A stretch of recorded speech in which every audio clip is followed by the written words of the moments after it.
प्रिय छात्रों नमस्कार। आराफत स्टडी पॉइंट में आपका स्वागत है। आज हम कक्षा 10 का अध्याय 2 में ही प्रश्नावली 2.3 का प्रश्न क्रमांक 5 को हल करेंगे। नए आने वाले छात्र हमारे चैनल को सब्सक्राइब करें, लाइक करें और शेयर करें।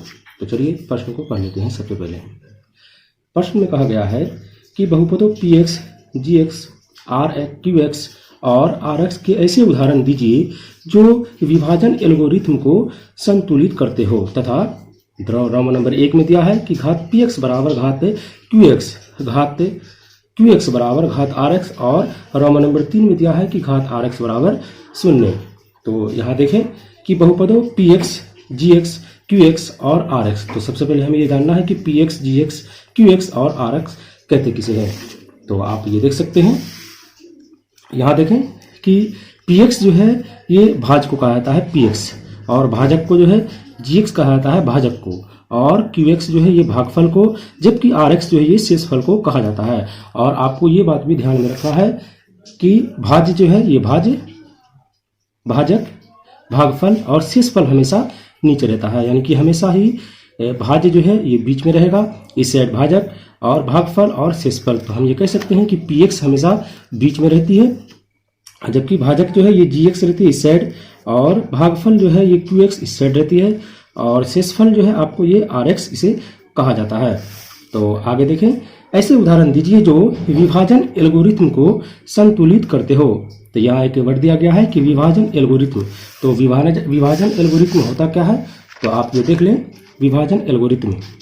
तो विभाजन एल्गोरिथ्म जो है विभाजन एल्गोरिथ्म कहना है कि भाज्य जो है भाजक गुना भागफल प्लस शेषफल के बराबर होता है। यानी इसका मतलब, कहने का मतलब ये भाज्य जो है भाजक गुना भागफल जोड़ शेषफल के बराबर होता है। मतलब भाज्य जो आपको भाज्य आएगा, अगर हम इसे भाजक और भागफल को गुना कर दें और शेषफल को जोड़ दें तो ये भाज्य के बराबर होता है। तो चलिए देखते हैं प्रश्न क्रमांक 1 जो दिया गया है रोमन नंबर 1 को। तो रोमन नंबर 1 में दिया गया है कि घात px बराबर घात qx, ऐसे उदाहरण दीजिए।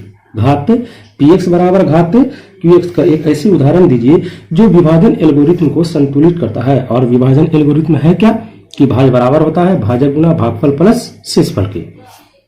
तो पहला नंबर का उदाहरण हम मान लेते हैं। हम ये आप कोई और चीज भी मान सकते हैं। तो ये कोई जरूरी नहीं कि मैं जो मान रहा हूं वही आप माने, आप अलग चीज भी मान सकते हैं।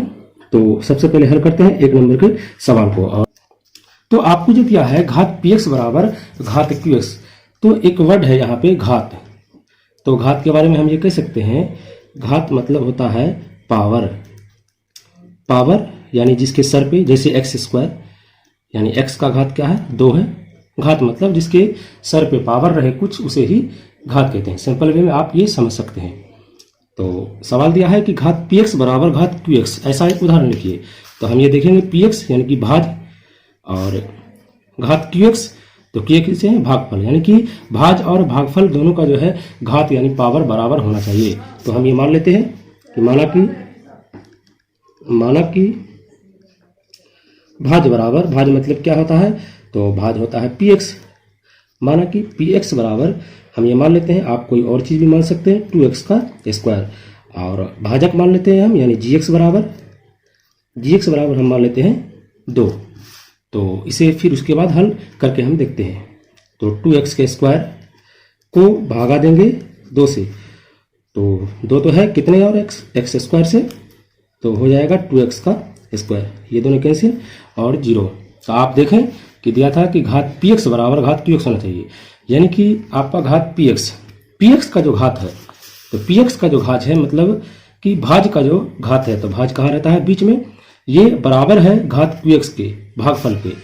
तो इसका घात क्या है 2 और इसका भी घात 2, तो इसीलिए हम कह सकते हैं कि ये दोनों आपस में बराबर है। अब उसके बाद हमें ये चेक करना है कैसे, विभाजन एल्गोरिथ्म से, कि ये हमें संतुष्ट करता है कि नहीं, विभाजन एल्गोरिथ्म को संतुष्ट करते हैं कि नहीं। तो हम ये चेक करते हैं कि होता क्या है विभाजन एल्गोरिथ्म। भाज्य बराबर भाजक गुना भागफल जोड़ शेषफल। तो चलिए भाज्य की जगह पे हम लिखते हैं, भाज्य क्या है हमारा, तो भाज्य बीच वाला होता है। हमने माना था 2x का स्क्वायर बराबर भाजक क्या है हमारा, तो भाजक हमारा 2 है, गुना भागफल हमारा क्या आया है, एक्स का स्क्वायर, और जबकि शेषफल हमारा क्या आया है, तो शेषफल हमारा 0 आया है। तो 2x का स्क्वायर बराबर 2, जब x स्क्वायर से गुना होगा तो 2x का स्क्वायर हो जाएगा प्लस 0। तो 2x का स्क्वायर बराबर, तो 2x स्क्वायर जब 0 से जुटेगा तो सिर्फ 2x का स्क्वायर ही हो जाएगा, क्योंकि 0 का कोई मतलब नहीं बनता। तो 2x स्क्वायर बराबर 2x स्क्वायर। तो हम ये कह सकते हैं कि ये विभाजन एल्गोरिथ्म को संतुष्ट करता है।